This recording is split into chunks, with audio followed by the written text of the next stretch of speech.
d'aquesta proposta de resolució, recordant o posant en context en relació a quina és la quantitat de població que ha d'atendre l'equip d'atenció primària, l'EAP, de Premià de Mar i de Premià de Dalt. Perquè hem de tenir en compte que gestionant els CAPs de Doctor Gasol, Víctor Català i el consultori de Premià de Dalt és un dels EAPs que gestiona més població, és a dir, que té més població al seu càrrec. Segons l'informe de població de referència del Servei Català de la Salut, per l'any 2024, aquest EAP és el tercer amb més població assignada per unitat proveïdora de tota la regió sanitària metropolitana nord, només per darrere dels EAPs de Sant Llàtzer de Terrassa i també de l'EAP de Rambla Terrassa. La diferència que presenta aquest equip d'atenció primària de Premià de Mar i Premià de Dalt en quant al nombre de població assignada en comparació amb altres EAPs de la zona del Baix Maresme és molt i molt destacable. Només perquè es facin una idea,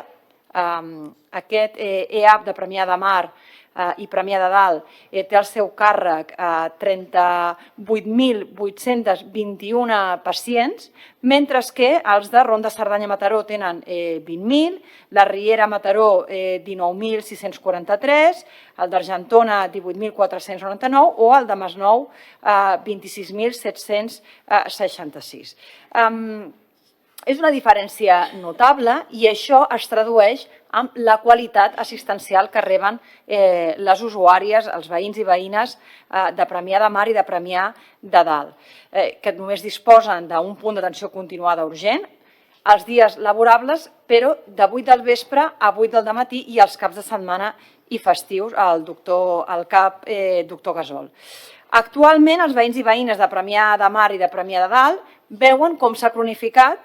la dificultat per obtenir en un temps raonable una visita programada amb el seu metge o metgessa de capçalera, amb el pediatre o amb la resta de professionals. Això és un fet que lògicament angoixa el conjunt de veïns i veïnes de Premià de Mar i Premià de Dalt i que genera un descontentament. I l'explicació la trobem a l'altra cara de la moneda, amb uns metges i metgesses de família, amb un personal d'infermeria que han d'afegir les seves agendes de pacients programats la demanda d'atenció d'urgències i això provoca una sobrecàrrega assistencial claríssima que no ajuda en absolut a millorar l'atenció als pacients que tenen assignats a la seva unitat bàsica assistencial, tant en consulta com en domicili. És això que parlàvem abans, que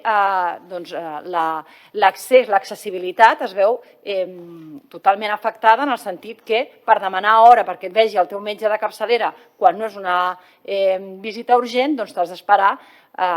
dies i inclús setmanes, perquè aquestes urgències no es poden atendre com caldria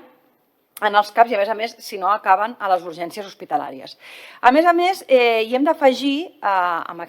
tota aquesta situació de descontentament, els problemes logístics que tenen els veïns i veïnes de Premià de Mar per desplaçar-se a l'Hospital de Mataró en transport públic, especialment la gent més gran, perquè no hi ha una bona connexió i, a més, això és car. I estem parlant, en la majoria de casos, de pensionistes amb una pensió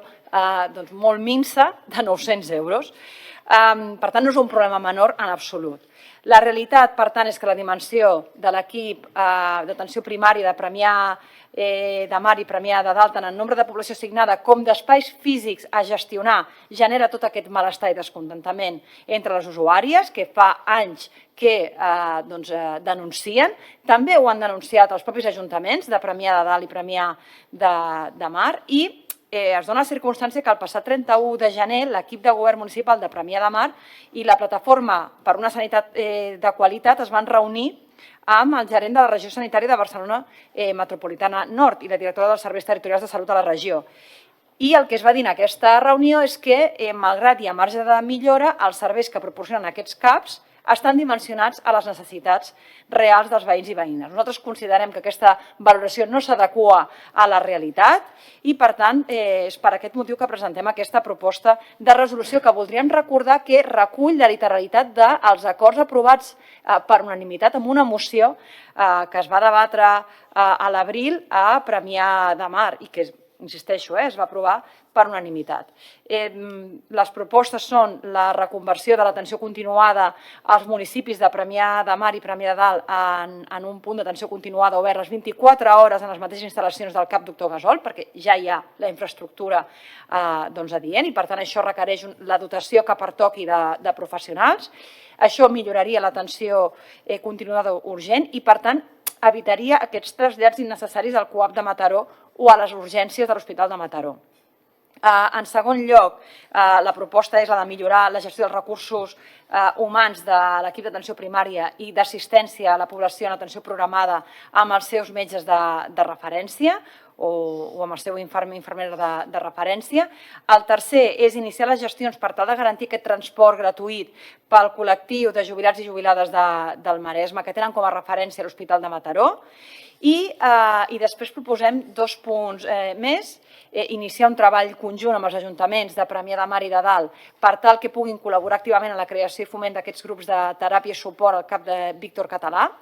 per prevenir malalties de salut mental. I, per últim, programar de forma periòdica la taula municipal de salut, en la qual hi participi el govern i els grups municipals de l'Ajuntament, però també el Departament de Salut i la part social, la plataforma per una sanitat de qualitat. Nosaltres, en relació a la proposta de resolució del Partit Popular, votarem a favor de tots els punts, però ens abstindrem en el tercer punt. Per què? Perquè pensem que calia triar si les 24 hores les ubicàvem en el CAP Víctor Català o en el del doctor Gasol, i pensem que, donat que al CAP Doctor Gasol ja hi ha la infraestructura, és més factible que es pugui dur a terme. Per tant, ens abstindrem en aquest punt. Moltes gràcies.